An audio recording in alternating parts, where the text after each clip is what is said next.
Anda sedang mendengarkan acara Talkshow bersama Satgas COVID-19 UPT RSUD Kabupaten Belitung Timur. Acara ini didukung oleh Dinas Kesehatan dan Keluarga Berencana Kabupaten Belitung Timur.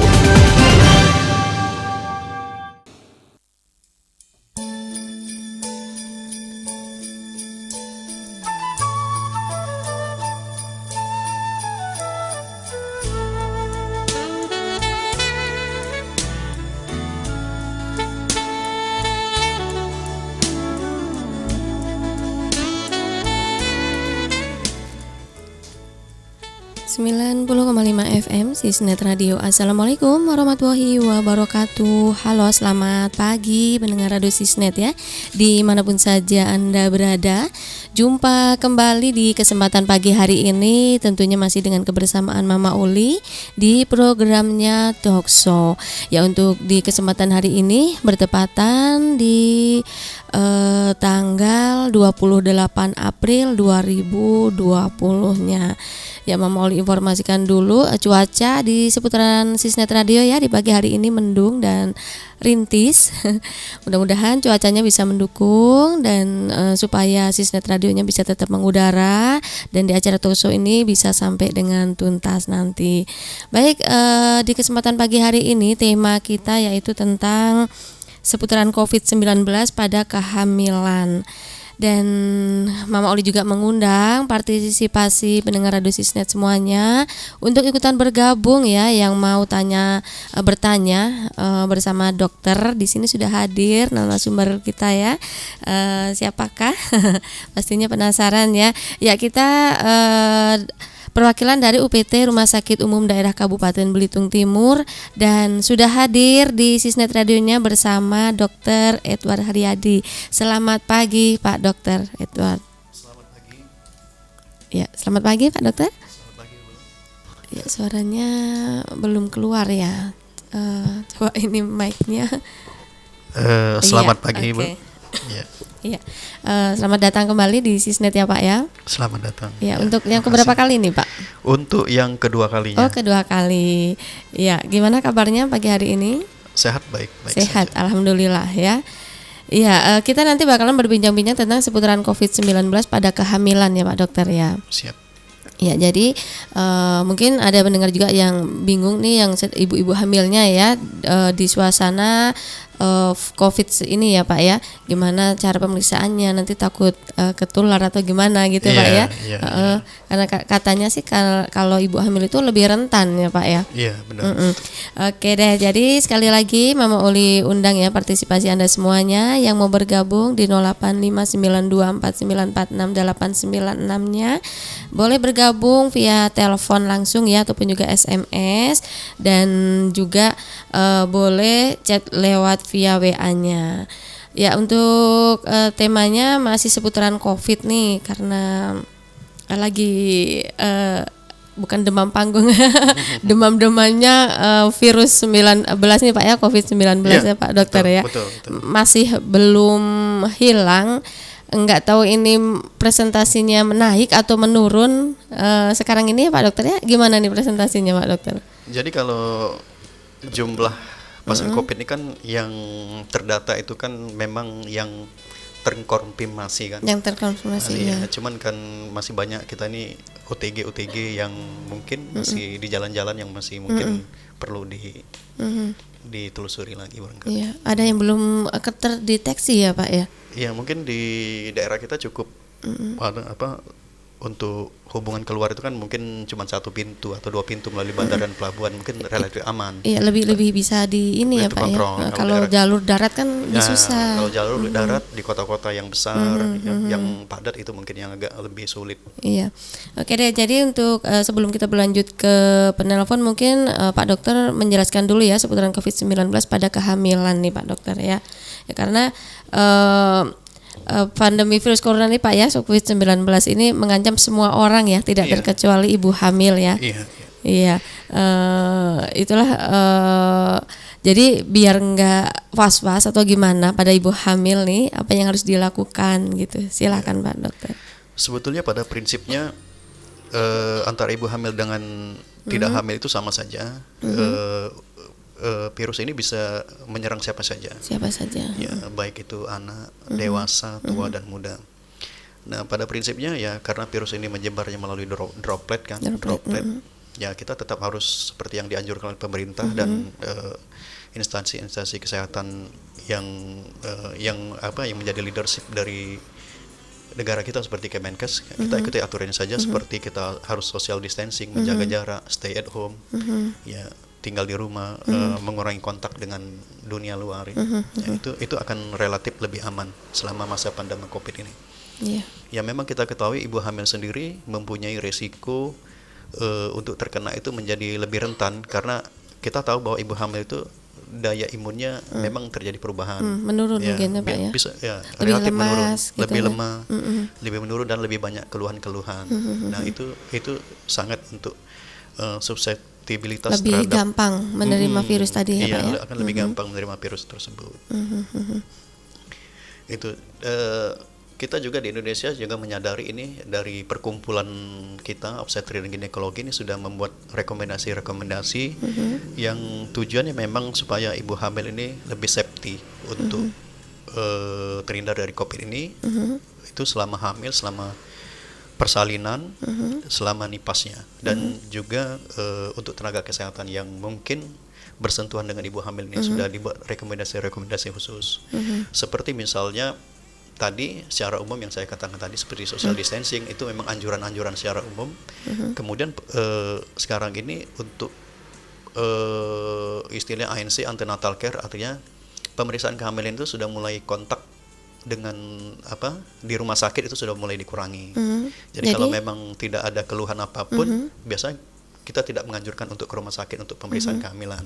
Kalau tidak ada keluhan ya. Keluhan-keluhan seperti apa misalnya Pak? Misalnya keluhan yang menuntut atau mengharuskan seseorang itu ke rumah sakit, misalnya keluhan hamil muda seperti mual muntah ya, mual muntah yang hebat, seperti adanya suatu darah tinggi. Jadi di trimester pertama itu? Di trimester pertama, trimester kedua dan trimester ketiga. Jadi memang kita ketahui selama ini kan keluhan itu kan per trimester rata-rata. Kalau trimester pertama tuh kata istilah Belitung tuh ngacong ya. Ngacong tuh mual muntah lah biasanya, mual muntah lemas peningnya itu. Kalau memang tidak terlalu hebat ya nggak usah kalau masih bisa ditangani sendiri ya Pak ya. Sendiri. Itu trimester 1. Di trimester 2 malah kalau tidak ada keluhan cukup telekonferensi saja. Malah dianjurkan kalau dari perkumpulan cukup melalui via telepon aja atau video call. Kalau selama kehamilan trimester pertama kedua tidak perlu mengkonsumsi obat gitu Pak Dokter? Sebetulnya kalau konsumsi vitamin itu kan tergantung individualitas. Tapi memang tidak harus berarti ya Pak Dokter? Untuk ibu hamil? Sebetulnya tidak harus kalau memang pola makannya bagus. Tapi rata-rata orang Indonesia itu pola makannya itu kekurangan kalsium dan kekurangan zat besi. Rata-rata memang itu dari pola makan kita sendiri lah secara umum. Jadi yang ditambahkan itu vitamin biasanya ya? Vitamin, ibu hamil, ya? vitamin. Nah, vitamin itu sendiri kan berdasarkan trimester. Misalnya pada trimester pertama sampai 3 bulan pertama kita cuma perlu asam folat saja sebenarnya. Nggak perlu vitamin yang hebat-hebat, penambah darah dan lain sebagainya. Asam folat aja. Karena tujuannya kalau trimester pertama itu biasanya untuk mencegah kecacatan. Untuk penguat kandungan gitu Pak? Penguat kandungan itu kalau ada keluhan. Gitu. Tidak semua orang memerlukan penguat kandungan. Tidak harus berarti semua ibu hamil tidak ya Pak ya? Tidak semua, kecuali dia ada keluhan seperti mungkin riwayat sebelumnya keguguran atau riwayat sebelumnya kehamilan sebelumnya dia mengalami kelemahan kandungan atau memang dia susah atau memang dia susah memiliki jarak anak yang jauh, jadi anak mahal lah istilahnya, memang memerlukan penguat kandungan. Seperti itu trimester pertama. Nah nanti di 3 bulan kedua setelah mual muntahnya hilang, itu biasa diberikan zat besi, penambah darah. Karena kenapa? Penambah darah itu tidak boleh diberikan pada saat fase mual muntah, karena penambah darah itu sendiri akan menyebabkan mual muntah. Oh gitu. Iya. Penambah darah bisa menyebabkan mual muntah. Makanya kalau yang benar pemakaian penambah darah itu adalah sebelum tidur, karena memang dia merangsang mual dan muntah. Iya. Makanya kalau ibu hamil itu mual muntah, ya sebaiknya jangan dulu makan penambah darah karena akan memperhebat. Untuk yang tidak hamil tuh Pak, untuk mengkonsumsi tambah darah juga seharusnya sebelum tidur gitu ya Pak? Ya, sebetulnya sebelum tidur. Jadi Itu bisa berpengaruh mual muntah juga untuk yang tidak hamil? bisa bisa karena juga. memang sifat obatnya itu yang biasa kita temukan di puskesmas. Iya. Jadi salah kalau pagi hari ya? Sebetulnya tidak salah juga. Oh, tidak salah. Tapi lebih banyak Tergantung daya tahan tubuhnya seseorang tadi ya Pak ya. Oke.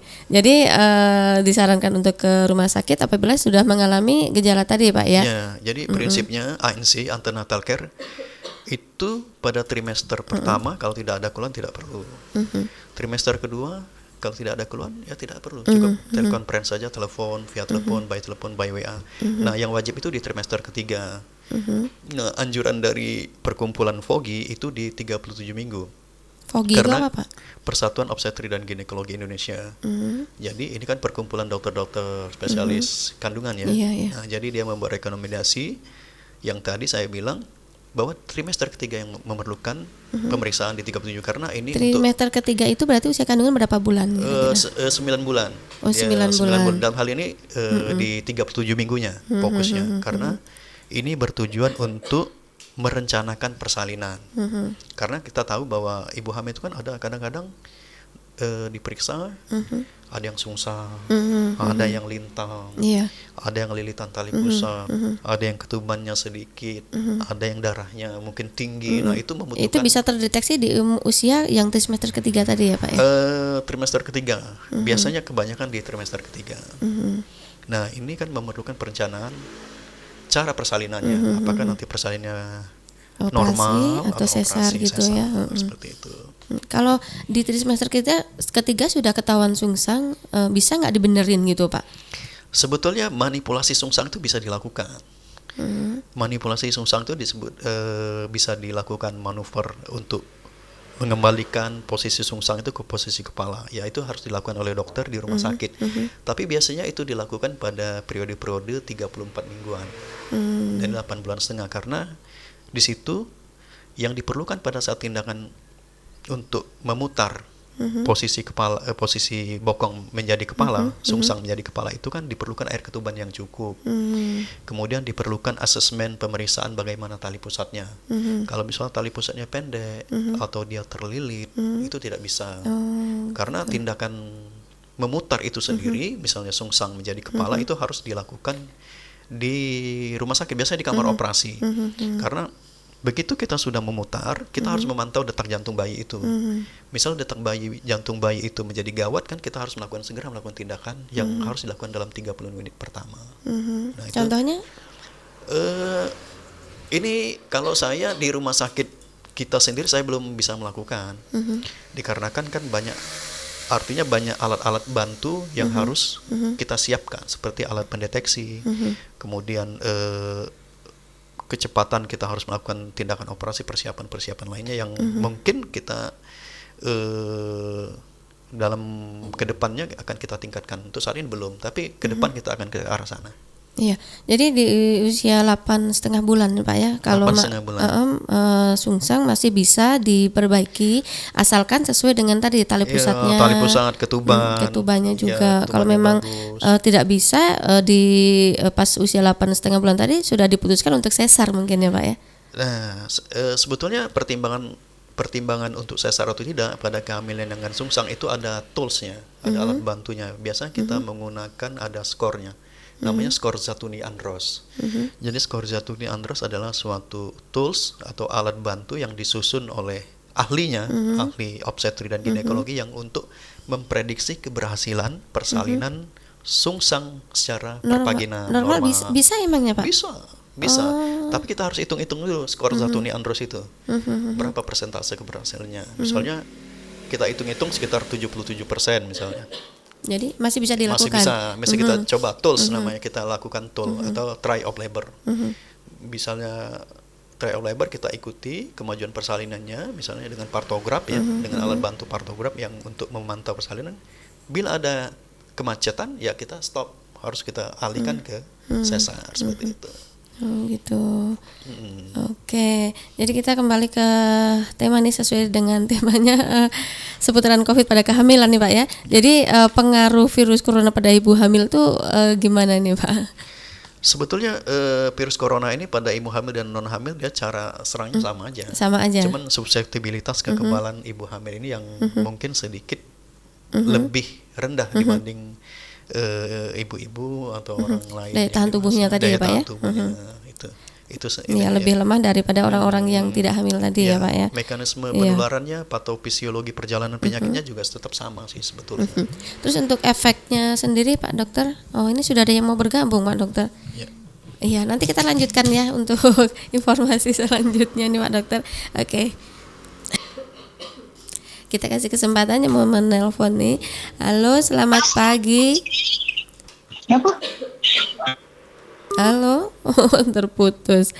Ya, ini kita pagi hari ini sedang acara talkshow ya bersama Dr. Edward Haryadi SPOG-nya membahas tentang seputaran COVID-19 pada kehamilan.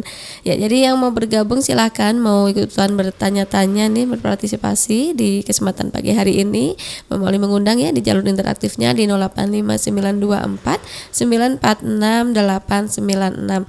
Oke, kita rehat sejenak ya Pak Dokter ya. Nanti kita kembali lagi melanjutkan obrolan kita seputaran COVID-19 pada kehamilan. Baik, satu tembang bakalan Mama Uli putarkan ke ruang dengar Anda semuanya. Setelah ini kita bakalan kembali lagi ke tema kita. Oke, ada koleksi dari Ran. Selamat pagi ya, spesial untuk Anda semuanya. Selamat pagi dan selamat mendengarkan. Anda sedang mendengarkan acara Talkshow bersama Satgas COVID-19 UPT RSUD Kabupaten Belitung Timur. Acara ini didukung oleh Dinas Kesehatan dan Keluarga Berencana Kabupaten Belitung Timur.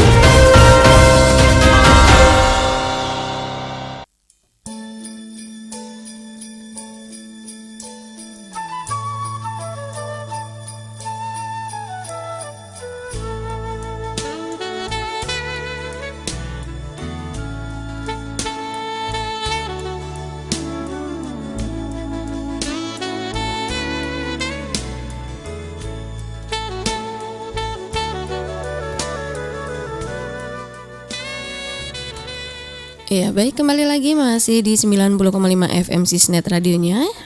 Masih di acaranya Talkshow ya bersama Dr. Edward Haryadi SPOG dan Mama Uli pastinya. Kita membahas seputaran COVID-19 pada kehamilan. Ya, tadi sudah diinformasikan juga dari dokter kapan sebaiknya ibu hamil memeriksakan kehamilannya di rumah sakit ya Pak Dokter ya. Ya, dan mungkin ada juga sih sebagian ibu hamil justru enggan Pak ya untuk memeriksakan kehamilannya nih di rumah sakit karena takut tertular virus. Jadi antisipasinya tadi dengan cara telekonferensi bisa. Iya, itu video call gitu ya. Emangnya dokternya mau Pak? Itu masalahnya. Dokternya kan sibuk juga nih. Gimana Pak? Pak dokter sendiri gimana menerima? Kalau saya mempunyai telepon khusus untuk pasien biasanya. Jadi mungkin ada jadwal jamnya tersendiri ya Pak ya, dari jam berapa? Iya, betul. Tapi ya kalau saya angkat biasanya kalau saya ada waktu saya angkat. Tapi biasanya saya sering menganjurkan untuk SMS karena kan nggak enak juga kalau misalnya telepon nggak diangkat, saya lagi operasi, lagi apa, lebih baik SMS. Dan walaupun lambat biasa saya balas. Yang penting nyampe pesannya gitu ya Pak ya. Jadi mungkin anjurannya kalau tidak ke rumah sakit ke bidan desa gitu atau gimana? Ada? Sebetulnya memang kita menghindari untuk datang ke rumah sakit kan karena dianggap sebagai suatu tempat berkumpul ya orang-orang sakit. Sebetulnya ya tadi kalau kita berdasarkan panduan POGI itu ya kita memang harus sebenarnya tidak perlu juga sebenarnya menjadi suatu keharusan kalau tidak ada keluhan apapun untuk ke nakes. Ya tapi kalau misalnya ke bidan desa yang dekat ya, apalagi di desa yang mungkin orangnya itu aja homogen, istilahnya tidak ada kontak orang keluar masuk wilayah itu ya silakan saja, tidak apa-apa. Tapi kalau di rumah sakit kan dari mana-mana ya, dari mana-mana kita nggak tahu ya, nah lebih baik dihindari. Kalau ke desa ya kalau orang-orangnya itu aja ya masih bisa nggak apa-apa ya. Oke, jadi mungkin untuk kalau kayak di pasar gitu kan kita nggak tahu ya Pak ya, orang mana-mana aja yang masuk ke situ kan. Iya. Itu gimana cara kita untuk physical distancingnya itu Pak? Sebetulnya ya kita agak sulit juga ya kalau begitu untuk physical distancing. Cuman yang paling penting adalah kita tetap harus proteksi diri kita dengan dengan masker yang baik ya, yang dianjurkan seperti masker 3 lapis standar, yang menggunakan pelindung misalnya kacamata. 3 lapis maksudnya? Masker kain misalnya, kalau kita punya masker kain saja kan 3 lapis tuh. Yang katun 3 lapis yang dianjurkan kan yang yang lipatannya gitu maksudnya. Iya, yang 3 lapis itu Apa 3 lapis? 1, 2, 3 gitu? Iya, 1, 2, 3. Oh gitu Pak, 1 Iya, lapis cotton. aja udah ngap-ngapan. Iya, udah ngapa. Memang yang 3 lapis. 3 standar. lapis ya. Iya. Kemudian ya ini mungkin kita tidak terlalu lama di pasar. Dan ya hindarilah, jaga jarak lah sejauh mungkin dengan orang-orang sekitar. Mungkin udah di planning dari rumah ya Pak ya. Mungkin, apa-apa yang mau dibeli langsung Iya, dituju, udah iya. itu pulang. Langsung pulang seperti itu. Kemudian jangan lupa cuci tangan, Mandi, ganti baju. bajunya baru Iya. misalnya ada anak mau disentuh atau baru Iya, itu antisipasinya ya. untuk antisipasi. Ya, padahal udah sering digembar-gemborin ya Pak ya untuk selalu seperti itu. Tapi kadang kan nggak apa-apa nih. Jadi kita kalau ke pasar mandinya pulangnya aja. Gitu Bisa kali Pak jadi ya. hemat air ya. Hemat Iya, bisa air. jadi. Mau ke pasar nanti aja mandinya bajunya pakai yang udah Ya, ini gitu yang ya. udah kotor, udah kotor. Soalnya kan balik langsung diganti. Betul. Iya. Jadi untuk seberapa besar penularan pada ibu hamil itu tergantung dari daya tahan ibu hamil Daya itu tahan ibu hamil tersendiri ya. tersebut, ya, betul. Iya. Terus bisakah COVID-19 itu ditularkan dari ibu hamil ke bayinya gitu Pak?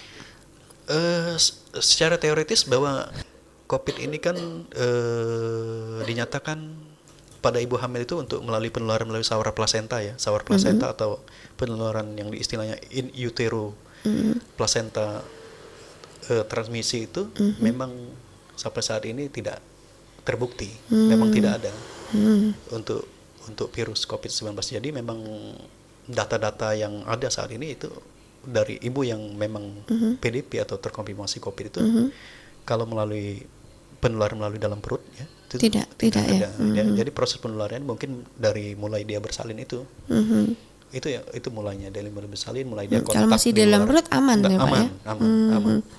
Ada kasusnya nggak Pak di Indonesia yang ibu hamil terserang virus? Ibu hamil terserang virus ada Ada ya? Ada. Saya baca berita itu memang ada, tapi secara data jurnal yang membahas bagaimana apa mungkin ada proses penularan ke bayi itu belum ada sampai sekarang. Oke. Jadi hal-hal apa sajakah Pak yang harus dilakukan untuk ibu hamil dalam menghadapi virus corona ini? Jadi pada prinsipnya adalah jagalah kebersihan, kebersihan diri pribadi, seperti rajin-rajinlah cuci tangan. Kalau dalam Itu sih buat semuanya ya Pak ya? Iya, malah semuanya. Kemudian kalau social distancing tadi, physical distancing, jangan melakukan kegiatan yang di luar rumah kalau tidak perlu, ya.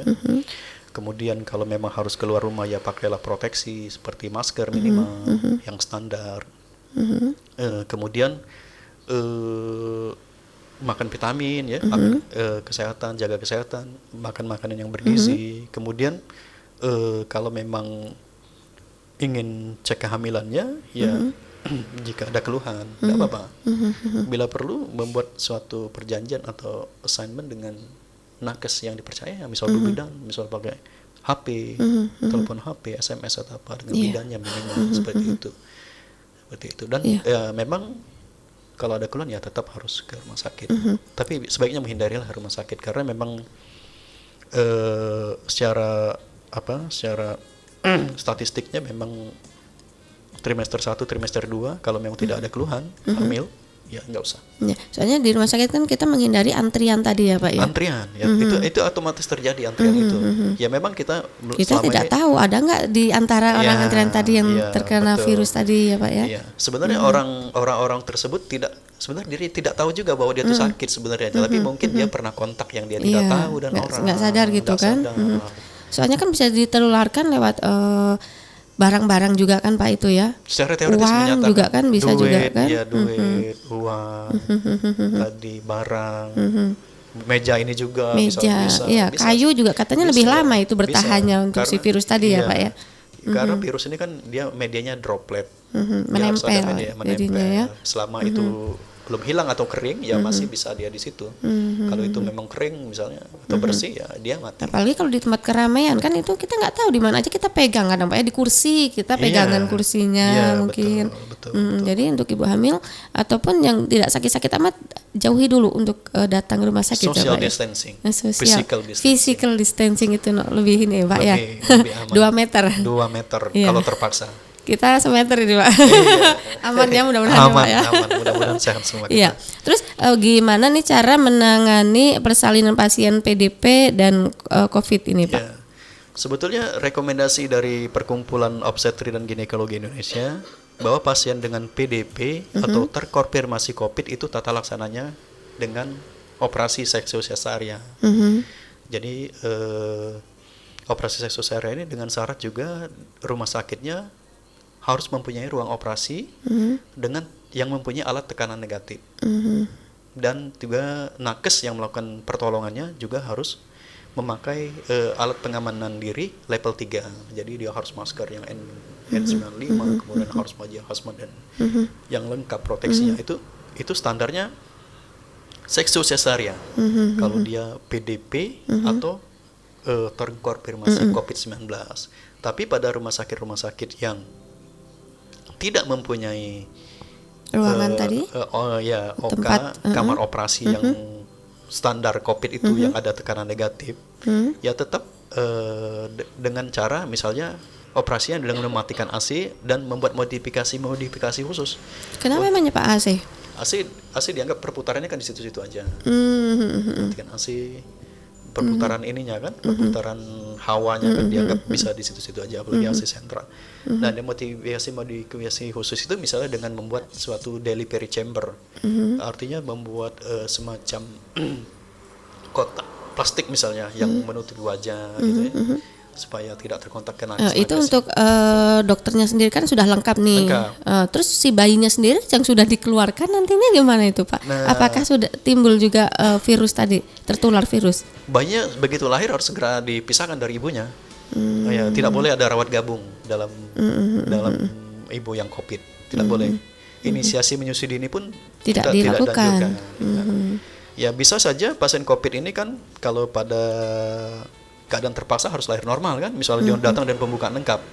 Ya tapi nakes yang melakukan pertolongan, bidan atau dokter yang melakukan pertolongan tetap memakai APD level 3 dan membuat delivery chamber. Sebenarnya gampang sih, delivery chamber itu seperti kotak plastik khusus yang kita buat sendiri, bisa modifikasi.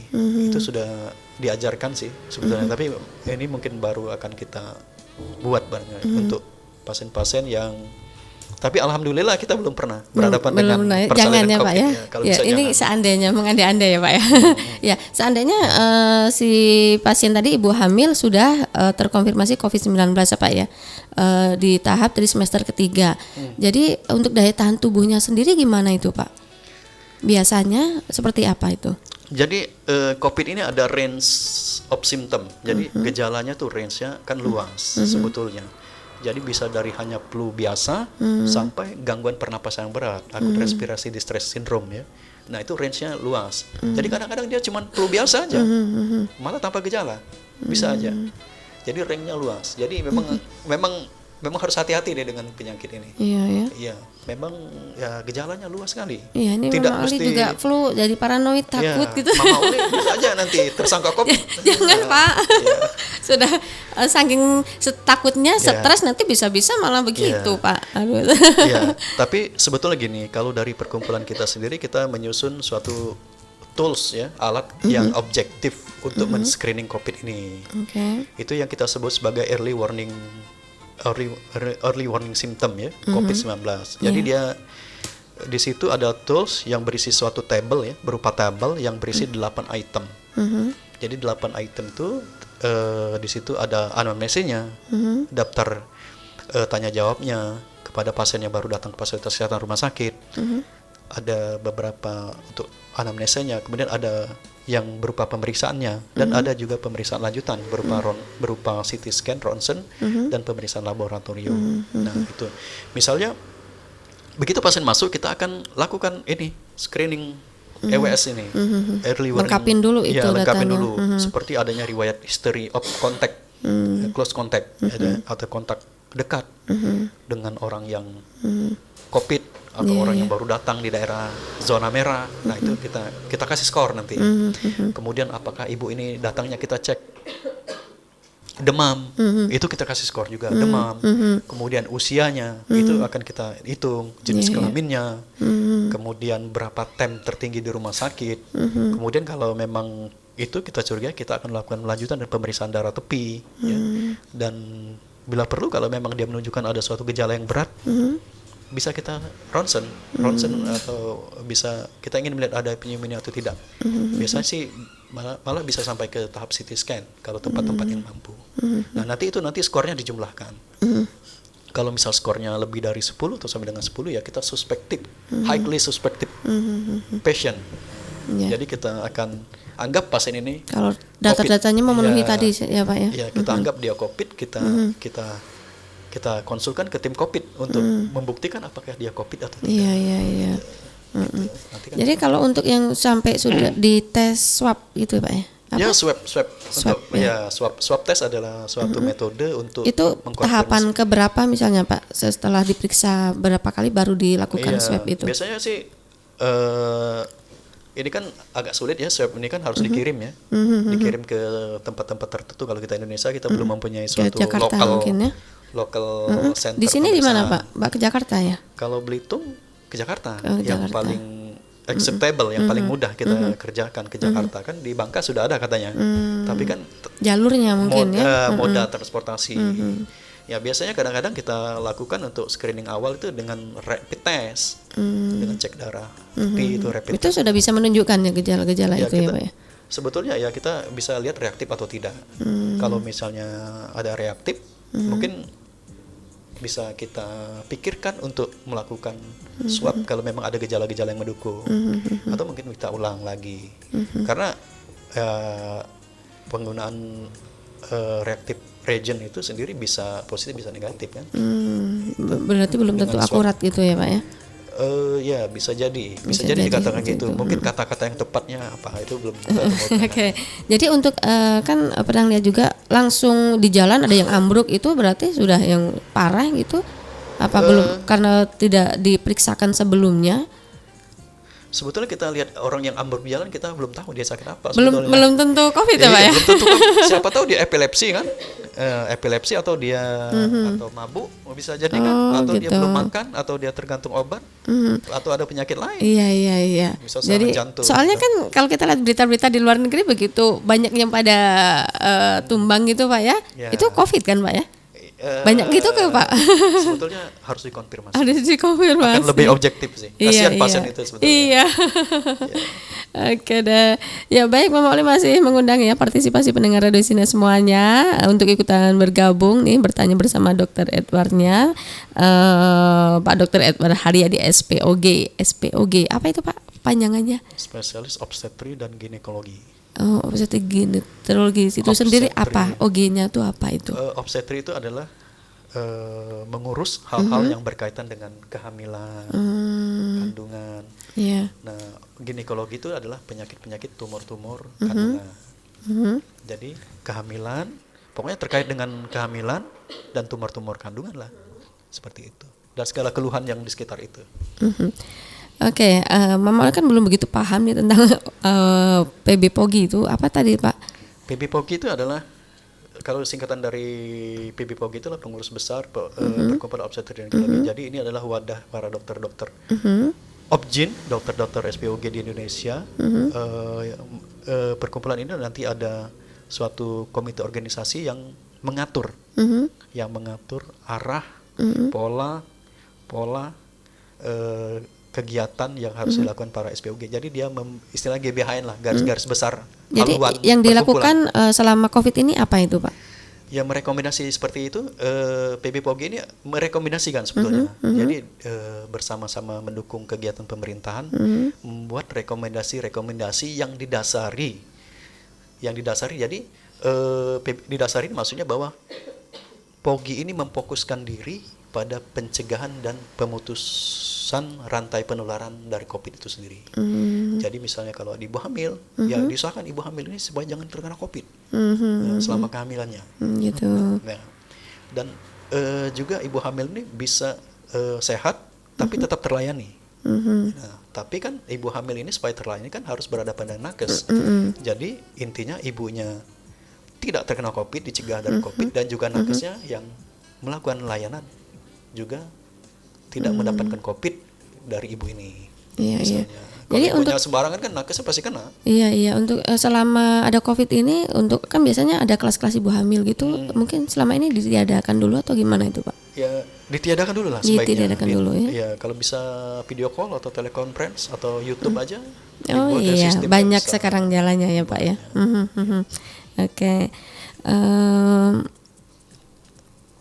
Ya, jadi seberapa pentingnya isu COVID pada ibu hamil sehingga POGI Indonesia perlu membuat rekomendasi manajemen COVID selama kehamilan. Ya ini sangat penting sekali karena memang prinsip dasar dari COVID ini kan bisa mengenai siapa saja. Sedangkan ibu hamil presentasi untuk terkena COVID ini kan dari segi daya tahannya kan memang lebih tinggi. Dan biasanya kalau dia sudah terkena akan memiliki gejala yang lebih buruk. Jadi memang sedangkan kita tahu sendiri bahwa Indonesia ini kan sangat anti dengan kematian ibu. Sangat anti dengan kematian karena itu akan menunjukkan status kesehatan nasional. Iya. Nah, kalau misalnya kita tidak aware dengan COVID ini, itu akan otomatis akan nanti kematian ibu. Kalau memang nanti berat dan fatal, dan itu akan menunjukkan bahwa layanan kesehatan nasional kita secara nasional itu jelek. Ya, itu akan menjadi catatan. Iya. Soalnya tersorot sekali ya Pak tersorot ya. sekali kalau kematian ibu itu sangat luar biasa, sangat jelek itu, bisa sangat berkali-kali itu auditnya. Audit Gimana nih tingkat ininya di sana gitu. Bagaimana dokternya, bagaimana obatnya, semua akan dicari. Iya, Sangat iya. berbahaya kali. Maka akan sangat berat sekali jadi mengurus ibu-ibu hamil kalau dia sudah sangat jelek itu sendiri, karena itu akan menjadi fokus nasional. Iya. Jadi udah sekarang ini udah nggak ada yang namanya ibu hamil kurang gizi gitu, nggak ada ya Pak ya. Kalau memang ibu hamil tersebut memeriksakan secara teratur ya mungkin ke dinas kesehatan yang gitu ya Pak ya. Bisa seperti itu Pak? Sebetulnya kurang gizi itu masih ada, kita tidak menutupi. Tapi kalau dia melakukan pemeriksaan di awal, kita akan memanajemen itu. Jadi kita seperti di sini kita di Belitung Timur kan kita dengan Dinkes, rumah sakit, puskesmas kan punya suatu kesepakatan yang tidak tertulis bahwa ibu hamil itu kalau dia sakit harus sehat selama hamil. Bagaimana caranya? Iya. Kerahkanlah segala sumber daya yang kita punya, mulai dari dokternya, bagian gizinya. Kalau dia memang ekonomi lemah, dinsosnya kita minta tolong bagian dinsosnya. Kalau memang dia secara pemahaman pendidikan perlu pendampingan, kita minta bantu kadesnya, bagaimana supaya ibu ini mau kontrol jadi teratur, diistimewakan dijemput. ya Pak ya. Diistimewakan, sangat diistimewakan karena kita kepengen tadi ibu ini sehat dan tidak mengalami hal yang fatal di akhir kehamilannya. Gitu. Makanya semua sumber daya harus kita kerahkan. Makanya kalau saya sendiri menekankan periksalah di awal. Ya. Jadi tahu ya Pak ya dari Jangan awalnya takut seperti ke rumah apa. sakit. Jangan sampai di tengah atau di ujung, karena itu sudah sangat terlambat. Kalau di awal kan kita akan melakukan semua upaya, daya dan upaya untuk memaksimalkan kesehatan. Kita kerahkanlah semua potensi yang ada di Belitung Timur ini. Iya. Gitu. Jangan sampai nanti ada catatan hitam di Belitung Catatan Timur. hitam di Belitung ini. Iya, kemana Pak Dokter Edwardnya Nah, nih? Pak Dokter Edwardnya yang cari ini. Iya. Oke. Iya, oke, kita akan kembali lagi nanti di session terakhir ya Pak ya. Siap. Ini kita masih menanti untuk pendengar dosisnetnya yang mau bergabung, mungkin nggak ada yang hamil nih di Belitung Timur. Aman-aman saja sepertinya ya Pak ya. Aman-aman. Ya mudah-mudahan ya tidak terjadi hal yang tidak Bulan diinginkan. bulan Puasa. Oh ya, ngomong tentang bulan puasa ini miris juga ya lihat pemandangan di sore hari yang sepertinya sudah melupakan tentang COVID ini Pak ya. Atau gimana nih Pak? Apa saking sudah bosen ya? Imbauannya gimana nih Pak untuk warga nih terutama? Ya, kalau memang bulan puasa ini kan momen tahun per tahun ya. Dan memang kebiasaan kita kalau sore itu ya Ngabuburit. ngabuburit. Kalau istilah di Jawa Barat Iya. ya ngabuburit atau jalan-jalan kan. Iya. Ya mungkin itu suatu kebiasaan yang sudah dari dulu ya, mungkin kalau memang harus ngabuburit ya proteksi diri lah. Paling enggak itu minimal. Ya kalau bisa nggak usah. Nggak usah ya. Nggak usah, kalau bisa social distancing tadi prinsipnya. Tapi kalau memang harus ngabuburit, nggak bisa memang dari tahun ke tahun. Kalau Ustaz nggak bisa saya. Kalau nggak ngabuburit saya nggak bisa puasa. Bisa kayak gitu, Pak. Bisa mungkin pakailah APD yang bagus. Oke, APD yang Iya, untuk mau beli takjil juga sekarang udah gampang lewat online juga bisa ya Pak ya, nggak ada alasan sih sebenarnya ya.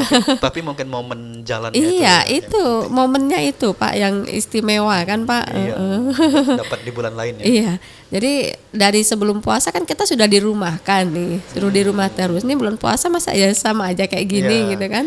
Ya, seperti bulan puasa kan pagi sepi kayak gini sepi, sore rame biasa itu. Biasa gitu. Kadang-kadang tidur masih pagi kan. Cuma himbauannya tetap physical distancing tadi ya Pak physical ya. distancing, tetap physical distancing. Ya, hindari kerumunan ya Pak ya. Menghindari kerumunan itu sangat baik karena prinsip penyebarannya kan sampai sekarang kan dianggap masih droplet ya. Masih droplet. Jadi yang dari pancaran Iya. batuk. Oke deh, kita bakal kembali lagi masih membahas tentang COVID-19 pada kehamilan ya Pak ya. Satu buah tembang bakalan Mama diputarkan ke ruang dengan Anda semuanya. Jangan kemana-mana. Mama bakalan kembali lagi ya untuk membahas tentang COVID-19 pada kehamilan. Anda sedang mendengarkan acara Talkshow bersama Satgas COVID-19 UPT RSUD Kabupaten Belitung Timur. Acara ini didukung oleh Dinas Kesehatan dan Keluarga Berencana Kabupaten Belitung Timur.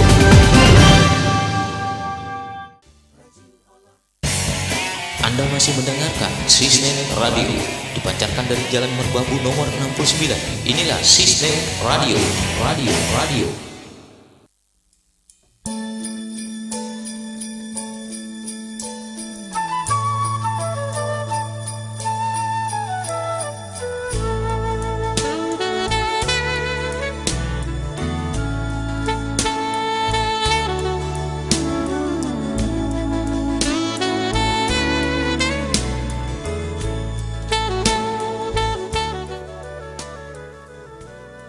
Iya, kita kembali lagi masih di 90,5 FM Sisnet radionya dan pastinya masih dipancar luaskan dari Jalan Merbabu nomor 69, Kampung Gunung Bawah, Manggar, Belitung Timur.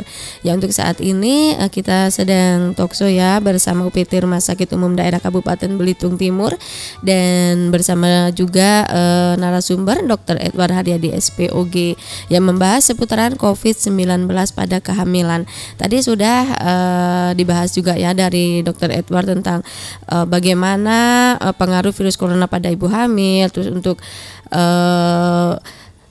kapan waktunya harus pergi memeriksakan kehamilannya, dan banyak sekali juga sudah diinformasikan dari dokter, dan kita sekarang sudah di penghujung ya Pak Dokter ya. Kita ke kesimpulannya, dan sebelumnya ini banyak sekali juga ya Pak Dokter manfaat dari diadakannya social distancing nih Pak ya. Untuk efeknya sendiri mungkin untuk polusi udaranya lebih ini ya, segar kali ya Pak ya. Iya enggak Pak itu? Benar. Lebih nyaman ya Pak ya. Iya. Oke, kita ke kesimpulan dari topik kita di pagi hari ini, yaitu tentang seputaran COVID-19 pada kehamilan. Sebelum kita pamit undur diri ya Pak Dokter, silahkan Pak Dokter. Terima kasih.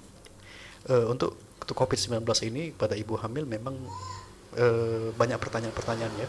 Mungkin pada ibu-ibu hamil sendiri mungkin menjadi pemikiran, bagaimana ini. Sebetulnya gampang saja kalau kita mengikuti aturan-aturan pemerintah, itu sudah sesuai dengan bagaimana menghindari diri dari COVID itu sendiri. Social distancing, physical distancing, melakukan rajin melakukan cuci tangan, menjaga kebersihan diri, ya. Kemudian menjaga jarak, menghindari keramaian seperti itu merupakan salah satu metode yang umum yang memang cocok untuk pada ibu hamil juga, sama seperti non hamil, sama saja.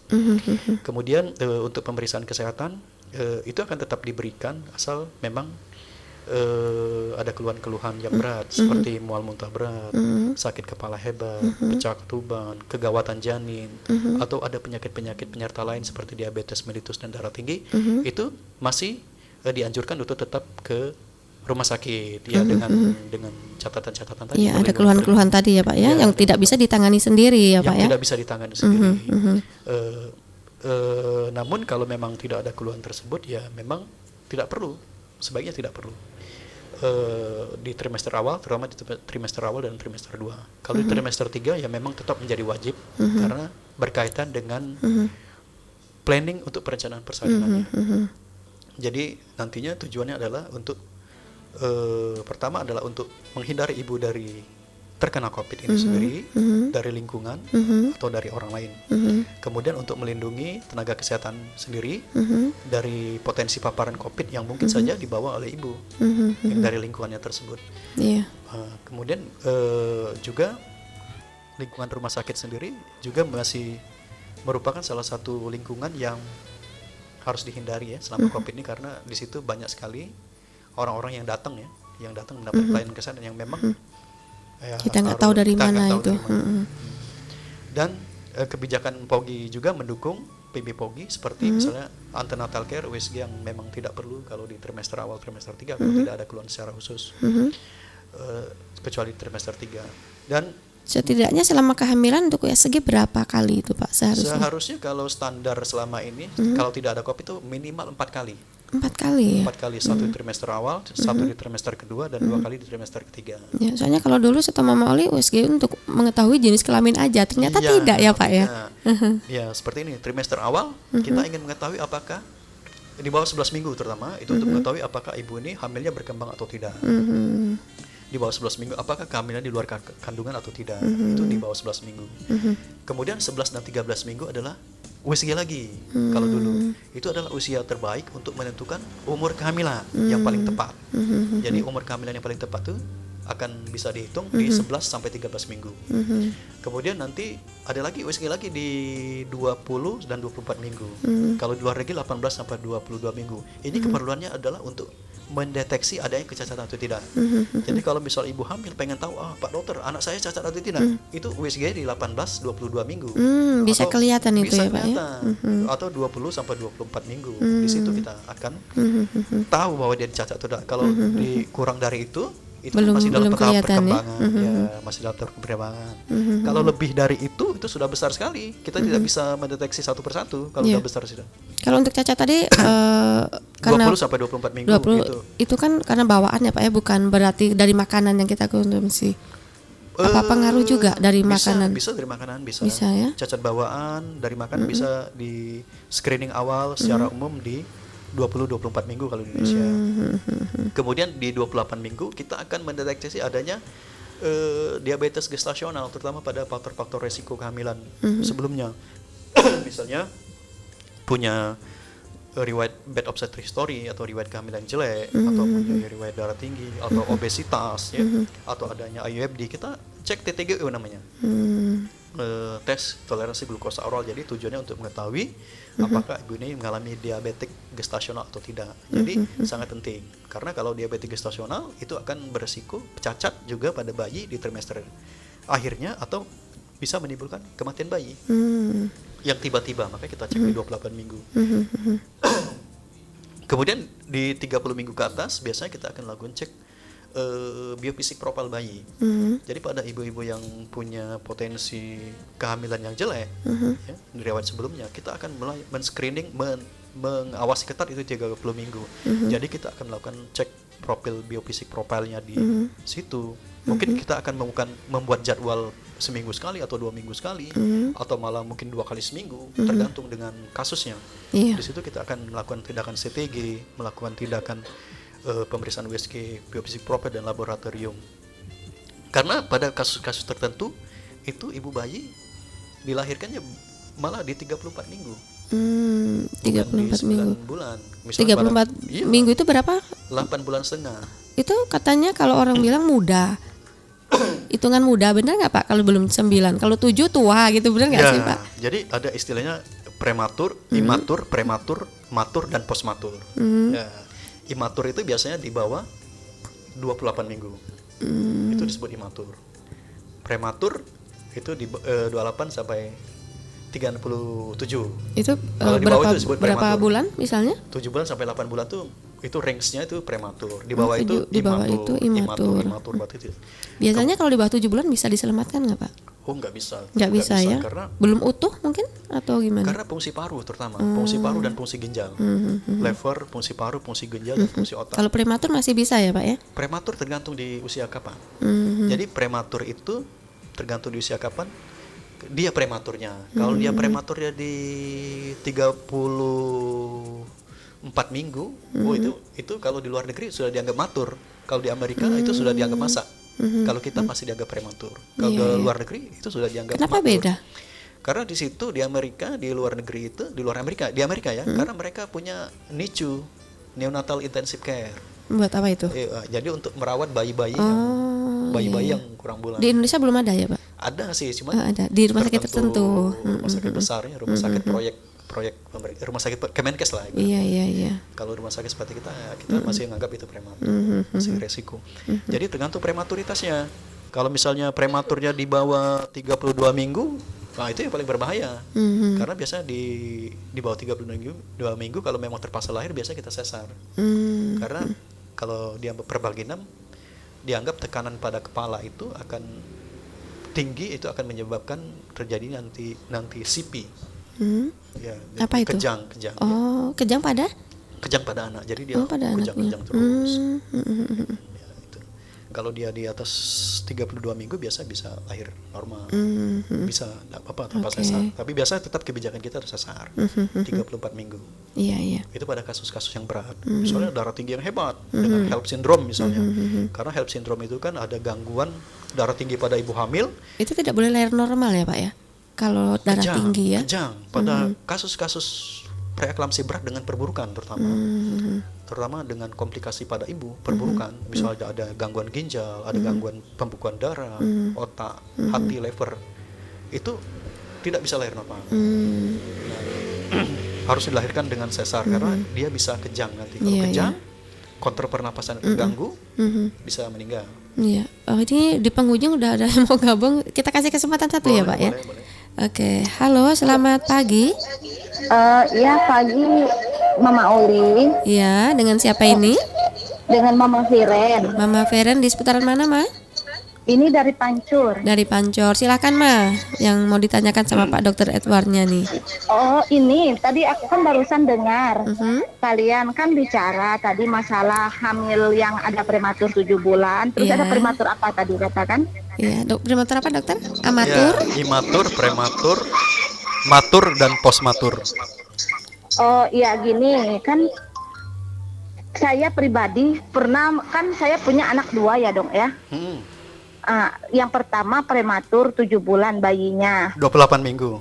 Iya benar. Terus yang kedua ini bayi yang terakhir ini kemarin kalau nggak salah baru 8 habis atau pertengahan gitu dong lahir kayaknya habis deh baru masuk 9 bulan deh kayaknya. 8 bulan lebih ya. 8 bulan lebih ya. Iya benar. Jauh dari perkiraan bidannya ya. Memang sih sudah lama kejadiannya dok ya pernah dikasih tahu Bu Bidan kan waktu hamil prematur yang pertama dia bilang kalau bisa kan kehamilan yang tahap selanjutnya jangan terlalu jauh jaraknya karena dia pengen melihat perkembangan rahim sayanya gimana kan gitu. Terus waktu yang kedua kan terbukti lagi begitu. Sama ya?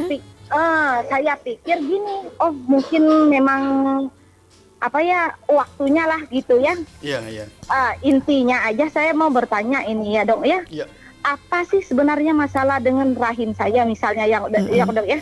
Kemungkinan saya mungkin mau tambah anak satu lagi karena dua-duanya cowok mungkin ya dok ya. Apakah yang ketiga harus begitu lagi kah atau kembali ke prematur kah atau gimana ya dok? Itu mau ditanyakan. Iya. Tapi normal ya kemarin kelahirannya ya?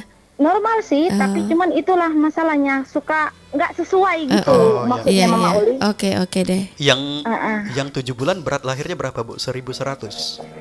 Iya bener, kecil sekali dok. Cuman 1,6 kilo sama Oh. momok kalau nggak salah, 1,5 kilo. Ya jadi sekitar 30 mingguan itu Bu, 31 minggu. Jadi 7 bulan setengah kalau satu ya, 1,6 kilo. Yang kedua tadi berapa? Yang keduanya 2,7 kilo.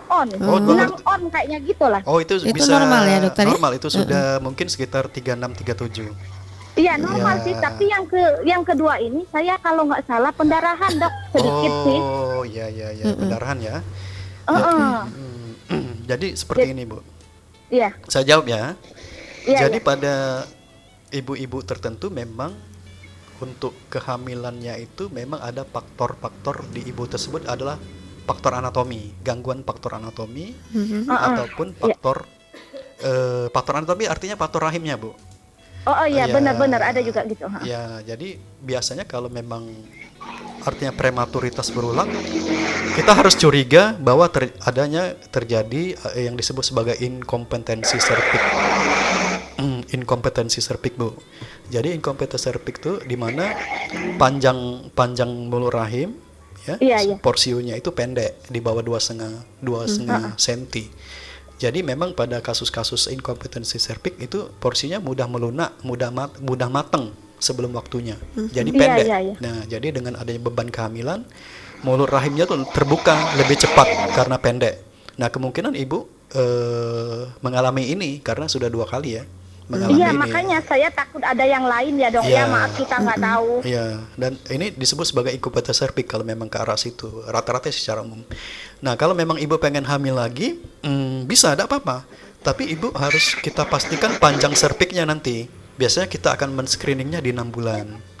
Jadi panjang serviks Ini ibu bisa berubah-berubah ya dokter? bisa.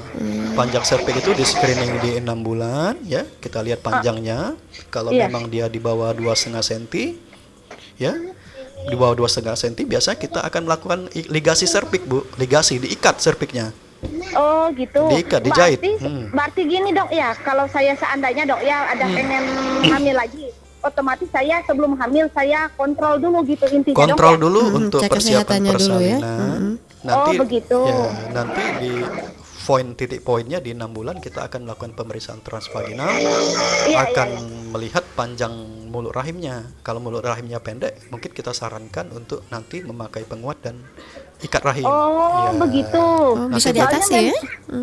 Nanti di 36 minggu kita buka ikat rahimnya. Itu banyak pasien di sini ada beberapa yang kita lakukan tindakan ikat rahim Untuk karena menguatkan tadi ya dokter ya? iya untuk menjaga dia keluar dari mulut rahim itu. Keluar sebelum waktunya gitu ya dokter Iya, ya? itu Berarti itu tergolong lemah ya dok ya rahim saya ya dok. mungkin nanti Pak Dokter pastikan lagi, periksa lagi, mungkin bisa saja termasuk ke situ. Ya, secara objektif sekarang ada alat yang dinamakan metode pemeriksaan mulut rahim itu dengan elastografi. Elastografi itu menggunakan USG, nanti dinilai kematangan porsionya. Kalau memang nanti porsionya dengan teknik elastografi USG memang menunjukkan ke arah kematangan yang prematur, ya mungkin akan sangat menjadi indikasi untuk dilakukan ligasi ikat rahim supaya nanti kehamilan bisa dipertahankan sampai matur, sampai masa, nanti baru ikatannya dibuka pada saat 9 bulan seperti itu. Ya, iya, nanti iya. saran Pak Dokter ya ibu periksa aja kalau memang pengen hamil lagi.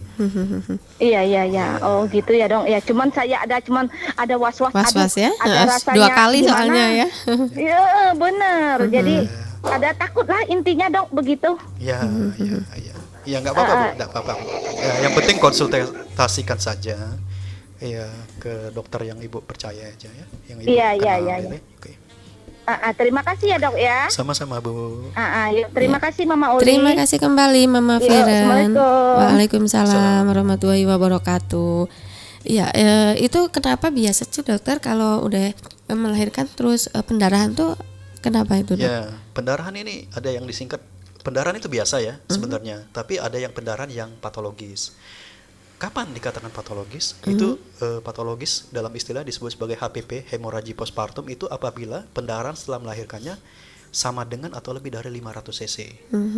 Nah, 500. Kalau misalnya ibu setelah melahirkan langsung berdarah lebih dari setengah liter, 500 cc itu dikatakan bahwa itu perdarahan. Tapi kalau di bawah itu ya masih normal. Masih normal ya. Kalau persalinan normal itu dikatakan perdarahan yang patologis yang berbahaya itu 500 cc. Kalau operasi 1000 cc. Oh, lebih banyak operasi Lebih banyak. berarti, dokter? 1000 cc itu baru dikatakan perdarahan. Oh. Nah, itu. Jadi perdarahan itu sendiri nanti terbagi-bagi menjadi perdarahan dini dan perdarahan lanjut. Perdarahan dini adalah perdarahan yang timbul dalam 24 jam pertama setelah melahirkan. Kalau lanjut itu setelah 24 jam pertama melahirkan. Penyebabnya macam-macam. Iya. Kalau kita urut bisa dari pertama dari kontraksi rahim yang jelek pada saat bersalin atau uteri, atau dikarenakan adanya sisa jaringan. Saat kontraksi juga berpengaruh juga ya? Berpengaruh. Kalau kontraksi itu tidak ada, wah itu bisa mati orang karena perdarahan sangat hebat kalau atonia uteri. Kemudian karena lecet jalan lahir, laserasi luka, atau karena sisa plasenta, atau yang cukup jarang ini adalah karena gangguan pembekuan. Kalau gangguan pembekuan ini yang biasanya kadang fatal. Itu apa jalan pembekuan? Gangguan pembekuan misalnya dia ada penyakit trombosit rendah misalnya. Trombosit rendah itu penyakit Oke. bawah. Jadi yang harus dilakukan sama Mama Feren yaitu sebelum hamil direncanakan dulu ya dokter Direncanakan ya. dulu, di planning. Di planning itu Di lebih bagusnya planning. seperti itu ya dokter Di ya. planning, direncanakan. Bahwa Iya. Mama Feren udah bener-bener siap pertama. untuk hamil tadi ya. Kemudian tahap pemeriksaan akan direncanakan kapan pemeriksaan. Iya, apalagi ini sudah ada rasa was-was 2 kali kan sama seperti itu ya dokter ya. Jadi sebelum hamil dikonsultasikan dulu ya dokter ya. Iya, betul. Oke, ya tentang tema kita nih dokter seputaran COVID-19 pada kehamilan masih mau ditambahkan atau sudah? Sebetulnya pesan saya sih itu aja. Yang penting ya jangan takut, tetap semangat, jaga kesehatan. Jaga kesehatan, kebersihan. Iya, apalagi kalau ibu hamil Makan yang bergizi. Makan yang bergizi, psikologinya harus dijaga. Jangan stres. Jangan stres karena ibu hamil kan mudah sekali. Iya. Mudah sekali. Kalau udah stres udah kacau itu udah nanti. udah kacau, tensi Makan nggak mau. Makan nggak mau. Iya. Adiknya jadi stres dan Iya. Oke deh. Ya, terima kasih ya dokter ya. Terima sudah kasih sama-sama. berbagi ilmu di pagi hari Ya. ini. Sebenarnya sih masih banyak ya kalau kita mau bahas tentang kehamilan ya dokter ya. Ya. Nanti mungkin di lain waktu dan kesempatan karena kita sudah 1 jam lewat ini. Ya, terima kasih. Lewat 10 menit. Oke, kita sudah waktunya pamit undur diri dan terima kasih juga ya untuk pendengar Radio Sisnetnya yang masih setia di 90,5 FM-nya. Untuk Mama Feren juga terima kasih. Dan langsung saja kita pamit undur diri. Kita akhiri wabillahi taufik wal hidayah. Wassalamualaikum warahmatullahi wabarakatuh. Waalaikumsalam. Anda sedang mendengarkan acara Talkshow bersama Satgas COVID-19 UPT RSUD Kabupaten Belitung Timur. Acara ini didukung oleh Dinas Kesehatan dan Keluarga Berencana Kabupaten Belitung Timur.